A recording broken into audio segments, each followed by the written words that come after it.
제갈량, 천재로 불렸던 그가 예측하지 못한 역사적 진실은 무엇일까요?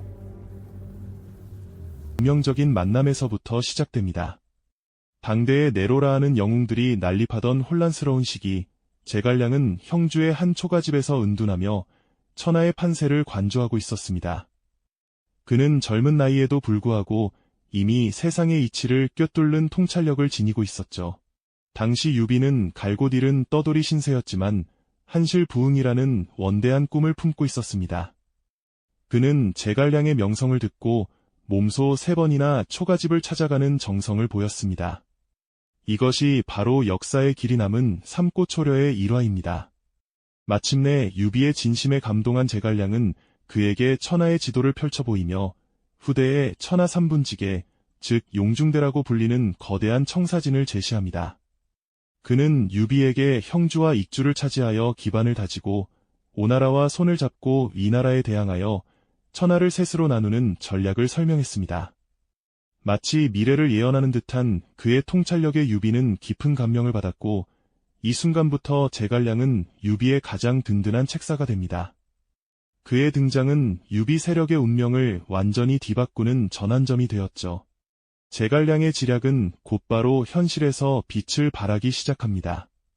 가장 대표적인 예가 바로 적벽대전입니다.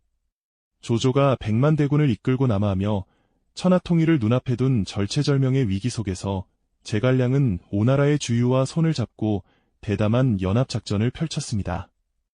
특히 그의 전략 중 백미는 바로 동남풍을 이용한 화공이었죠.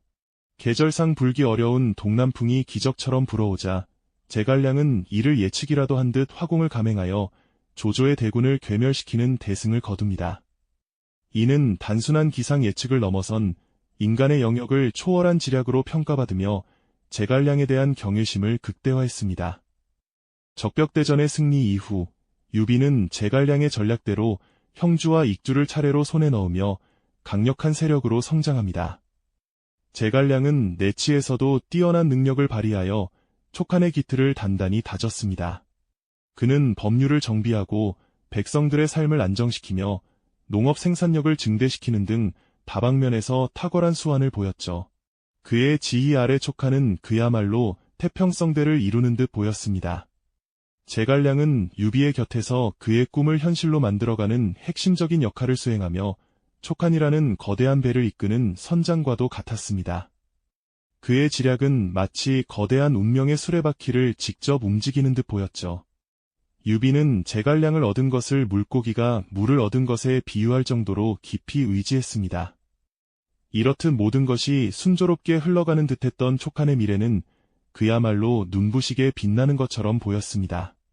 하지만 과연 이 완벽해 보이던 설계는 영원히 흔들림 없이 나아갈 수 있었을까요? 하지만 과연 제갈량이 설계했던 그 완벽한 청사진이 영원히 흔들림 없이 나아갈 수 있었을까요? 마치 거대한 대양을 항해하는 배처럼 아무리 노련한 선장이라도 예상치 못한 암초나 거친 폭풍을 만날 수 있는 법이죠. 촉한의 미래를 향한 순항에도 서서히 균열의 그림자가 드리우기 시작했습니다. 제갈량의 천하 삼분지계는 이상적인 그림이었지만 현실의 역사는 늘 예측 불가능한 변수들로 가득 차 있었으니까요. 그 첫 번째 균열은 바로 관우 장군의 비극적인 죽음과 함께 찾아왔습니다. 형주를 지키던 관우는 용맹함의 상징이었지만 때로는 그 용맹이 지나쳐 오만함으로 변질되기도 했습니다. 그는 북벌을 감행하며 번성을 포위했지만 그 과정에서 송권과의 관계를 소홀히 했고 결국 이는 치명적인 결과를 초래하고 말았죠. 제갈량이 그토록 중요하게 여겼던 오나라와의 동맹은 관우의 독단적인 행동과 오나라의 배신으로 산산조각 나버렸습니다. 형주는 촉한의 심장이자 천하통일의 교두보와도 같은 전략적 요충지였는데 너무나도 허무하게 오나라의 손에 넘어가 버린 것이죠. 형주를 잃고 오군에 붙잡힌 관우는 끝내 비극적인 최후를 맞이하고 맙니다. 유비에게는 의형제이자 오른팔과도 같았던 존재였는데 그의 죽음은 유비에게 엄청난 충격과 함께 깊은 슬픔, 그리고 걷잡을 수 없는 분노를 안겨주었습니다. 제갈량의 삼분지계에서 형주는 북벌의 중요한 발판이었고 그 발판을 지키던 관우의 존재는 너무나도 컸습니다. 이 사건은 단순히 한 장수의 죽음을 넘어 제갈량이 공들여 설계했던 천하삼분지계의 핵심 축 하나가 무너져 내리는 순간이었을 겁니다. 그가 느꼈을 좌절감과 고뇌는 이루 말할 수 없었겠죠. 아무리 뛰어난 지략이라 할지라도 인간적인 감정과 순간의 판단이 불러오는 비극 앞에서는 속수무책일 수밖에 없었으니까요. 의형제의 죽음에 격분한 유비는 제갈량과 여러 신하들의 만류에도 불구하고 복수를 위한 전쟁을 선포합니다. 바로 오나라를 향한 대규모 원정, 이릉대전이었죠. 유비는 관우의 복수심에 눈이 멀어 대의명분보다는 개인적인 감정에 휩쓸리고 말았습니다. 제갈량은 이 전쟁의 위험성을 누구보다 잘 알고 있었을 겁니다. 오나라와 화친하여 국력을 보존하고 이 나라를 견제해야 한다는 대전략과는 정면으로 배치되는 결정이었으니까요. 하지만 유비의 굳건한 의지를 꺾을 수는 없었죠. 결과는 참담했습니다. 노련한 오나라 장수 육손의 화공에 유비의 대군은 처참하게 패배하고 맙니다. 이릉대전은 촉한의 국력을 송두리째 흔들어버린 치명적인 패배였죠. 수많은 병사들이 목숨을 잃었고 촉한에 숙련된 장수들과 인재들 또한 대거 희생되었습니다. 유비 자신도 이 패배의 충격과 분노를 이기지 못하고 병을 얻어 백제성으로 퇴각하게 됩니다. 이릉대전의 패배는 제갈량의 천하삼분지계의 두 번째이자 더욱 깊은 상처를 남겼습니다. 형주를 잃은 것도 모자라 그마저도 복구할 수 있는 국력마저 크게 소진된 것이니까요. 백제성에서 병든 유비는 결국 제갈량을 불러 자신의 마지막 유언을 남깁니다. 그대의 재능은 조비의 10배이니 반드시 나라를 안정시키고 대업을 이룩할 수 있을 것이다. 만약 내 아들이 보조할 만하면 보조하고 재주가 없으면 그대가 대신 취해도 좋다. 이 유언은 제갈량에게는 너무나도 무겁고 비장한 숙명과도 같았을 겁니다. 사랑하는 주군을 잃은 슬픔과 함께 풍전등화와 같아진 촉한의 미래를 홀로 짊어져야 하는 막중한 책임감이 그의 어깨를 짓눌렀을 테죠. 유비의 죽음은 촉한에게는 기둥을 잃은 것이나 다름없었고 제갈량의 완벽해 보이던 설계는 이로써 걷잡을 수 없는 균열 속으로 빠져들게 됩니다. 그의 지략으로도 막을 수 없었던 인간적인 실수와 감정, 그리고 외적인 변수들이 역사의 거대한 흐름을 얼마나 처절하게 뒤흔들었는지 우리는 이 순간을 통해 뼈저리게 느끼게 됩니다. 그의 지략으로도 막을 수 없었던 인간적인 실수와 감정, 그리고 외적인 변수들이 역사의 거대한 흐름을 얼마나 처절하게 뒤흔들었는지 우리는 이 순간을 통해 뼈저리게 느끼게 됩니다. 유비의 마지막 유언은 제갈량의 어깨에 감당하기 힘든 무게로 얹혔을 겁니다. 사랑하는 주군을 떠나보낸 슬픔은 채 가시지도 않았을 텐데 이제는 풍전등화와도 같은 촉한의 앞날을 홀로 책임져야 하는 막중한 사명감이 그를 짓눌렀을 테니까요. 마치 거대한 기둥을 잃어버린 듯 휘청이는 촉한을 다시 일으켜 세우고 무너진 천하통일의 대업을 이어가야 한다는 숙명이 그를 기다리고 있었죠. 이전에 완벽해 보이던 그의 전략들이 인간적인 변수들 앞에서 속절없이 균열을 드러냈던 것처럼 이제는 그 모든 혼란을 수습하고 새로운 길을 찾아야 하는 기로에 서게 된 것입니다. 제갈량은 이 절망적인 상황 속에서 유비가 이루지 못했던 북벌의 꿈을 자신의 마지막 희망으로 삼았을 겁니다. 쓰러져가는 촉한의 불씨를 되살리기 위한 유일한 활로, 그것이 바로 북벌이라는 거대한 여정이었죠. 과연 그에게는 어떤 선택지가 남아있었을까요? 위대한 지략가로서 그는 자신의 모든 것을 걸고 이 숙명적인 도전에 뛰어들 수밖에 없었을 겁니다. 그의 지략은 여전히 눈부셨습니다. 북벌 초기에는 위나라의 장수들을 연이어 격파하며 한때 전세를 뒤집는 듯한 놀라운 기세를 보여주기도 했으니까요. 하지만 역사의 거대한 수레바퀴는 그의 예상과 다른 방향으로 움직이기 시작합니다. 가장 큰 난관 중 하나는 바로 위나라의 명장 사마의와의 대치였습니다.